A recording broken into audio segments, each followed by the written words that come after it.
La Call Cup U12 est un tournoi international élite de football qui se tient ces vendredis 30 et samedi 31 mai, ici, au complexe Étienne Berger à Saint-Genélaire. Cette compétition prestigieuse réunira 32 équipes, dont 24 clubs professionnels et 8 clubs amateurs, représentant 11 pays différents. Un événement sportif d'envergure internationale à ne pas manquer dans la région Auvergne-Rhône-Alpes. Pour nous en parler, nous recevons aujourd'hui Moms Bouralfa, co-organisateur de la Call Cup et président également. Regardez. Alors, Moms, vous êtes président, co-organisateur. Tout à fait, président et co-organisateur de l'événement avec Rémi Touilleux, Fabrice Massa et Serge Meillet. Et nous avons la chance d'avoir avec nous 150 personnes bénévoles qui nous donnent un coup de main à chaque fois, chaque année, les vendredis et samedis suivant le jeudi de l'Ascension. Alors, ce tournoi, c'est un tournoi de foot qui concerne les 12 ans, les U12. Tout à fait, c'est un tournoi qui est pour les 12 ans. C'est la dernière année où on va pouvoir jouer en fin de saison sur du football à 8, car on partage les terrains en deux. Donc ici, nous sommes sur le terrain en herbe et nous avons aussi un autre terrain synthétique en haut. On a 32 équipes réparties en 4 poules de 8. Et surtout, c'est international. Ah bah bien sûr, c'est un tournoi international. Avec le Bayern et tout. On a la chance d'avoir des institutions du football européen comme Bayern Munich, Anderlecht. On a eu la Juventus de Turin, Milan AC, on a l'Atlético de Madrid. Des grands noms. Exact, absolument. Il y a les SS. Ah bah bien entendu. Ah oui, bon, nos petits verts sont là. On a Lyon, on a Lille, on a Lens, on a Rennes, on a Toulouse, on a l'Olympique de Marseille, on a Nice, on a Monaco. Vraiment voilà, c'est 24 clubs professionnels et institutionnels du football européen qui viennent rencontrer 8 clubs amateurs locaux. Alors, les amateurs, c'est qui? Alors on a 6 locaux. Cette année, nous avons Saint-Just-à-Rambert, Andrézieux-Boutéon, l'Océan d'Aisne, donc Fraissunieux, l'FC Fermini, Côte-Chaude et il m'en manque un, FC Roche-Saint-Denis, bien sûr, puisque nous sommes dans la commune oui, de on a Saint-Denis. Voilà.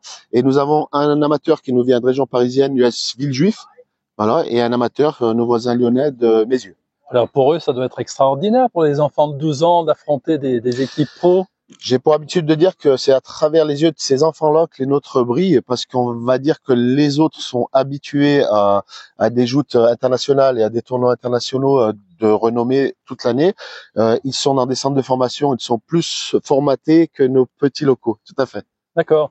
Alors, le public peut venir. Comment ça se passe pour le commun des mortels s'il veut voir le déroulement des matchs? Alors, comme chaque année, nous avons la chance d'avoir de très bons partenaires même qui nous permettent d'offrir au public une entrée qui est complètement gratuite. Alors, c'est important de le signaler. Ah oui. Et cette entrée, donc c'est au complexe Étienne Berger. Vous pouvez venir le vendredi et le samedi, c'est ouvert au public. Attention sur les parkings, j'attire l'attention des gens pour se garer, c'est un peu compliqué. J'ai vu qu'il y avait des parkings. C'est fléché, fléché tout à fait. N'essayez pas de venir au plus près du stade, ça va être très compliqué. Et l'année dernière, nous avons eu sur le week-end 17 000 spectateurs. 17 000 sur l'ensemble du week-end. Ouais, tout à fait. Alors, qui a gagné l'année passée? L'année dernière, c'est l'Atlético de Madrid contre Valencia, une finale 100% espagnole. D'accord, c'est la 4e édition. Cette année. Est-ce que les amateurs ont déjà gagné? Alors, le classement amateur, c'est Andrézieux-Boutéon qui a été le plus loin. Je dirais 21e sur 32. Alors, une grosse organisation, 150 bénévoles. Derrière, il y a énormément d'organisations. Il y a des choses mises à disposition peut-être par la commune. Ouais, bien entendu. Alors déjà, le complexe Étienne Berger jouit d'une nouvelle tribune. Tout à fait, une nouvelle tribune, un nouveau boulodrome.